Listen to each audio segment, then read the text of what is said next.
There was a highway robber, a thief, very famous at his time. He was in love with one girl, and he had the habit of sneaking into her house some way and watching her, observing her for some time.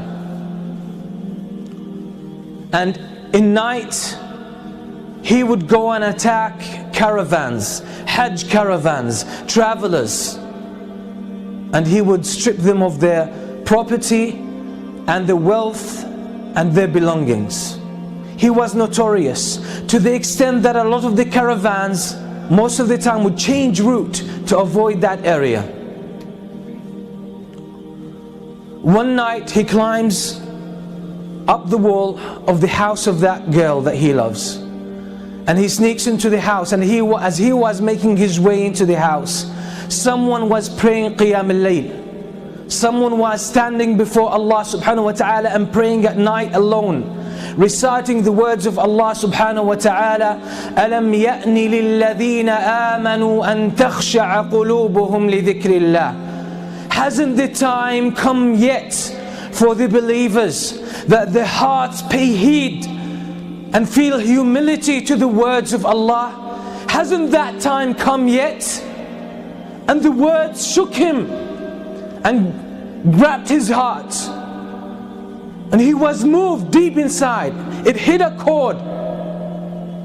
He started thinking about these words, and he forgot the main reason why he came to this house. And the only response that was on his tongue, his spontaneous response, was Bala ya Rabbi qad an. Indeed, my Lord, the time has come. And that moment he changed. So he went out of his house, roaming aimlessly, contemplating his life, contemplating his past, his behavior, his reputation, and his future, and his relationship with Allah. He ended up with a group of people who gathered together, and they lit a fire, and there were travelers, strangers. He asked their permission to join them. He sat with them, and they were disputing whether to spend the night there or to carry on their journey. And one of them said, we should stay here because there's that famous thief, that famous robber. That's his area, and if we carry on traveling, he might jump on us, and we'll be in trouble. So let's spend the night here, then we will set off in the morning. And the name they mentioned, the name of that thief, was this very person. It made him think to himself, what did I do that people fear me that much? What kind of curse I have become to humans, to humanity, that people don't even feel safe about their lives and about their property because of me.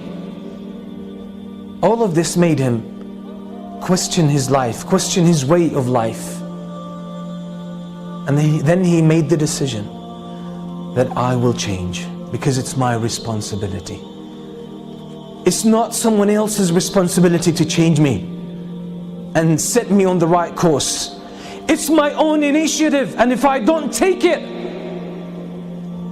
it might never happen, and I will face the consequences on the day of judgment. And that's exactly what he did, and he became one of the famous scholars, one of the famous worshippers in the history of Islam, and that's Fudhail bin Iyadh. That's the story of Fudhail bin Iyadh. Until today, the books that talk about our relationship with Allah subhanahu wa ta'ala, how to purify ourselves, how to become better Muslims, better believers, have dozens of his beautiful statements full of wisdom. Who was one day a thief, famous one. What does that tell us?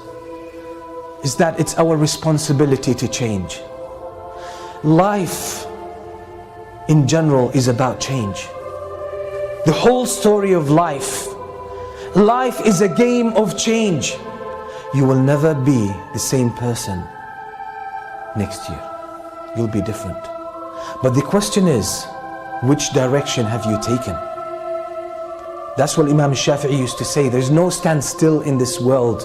There's no standstill in this life. You can't stay who you are. You're either moving forward or going backward.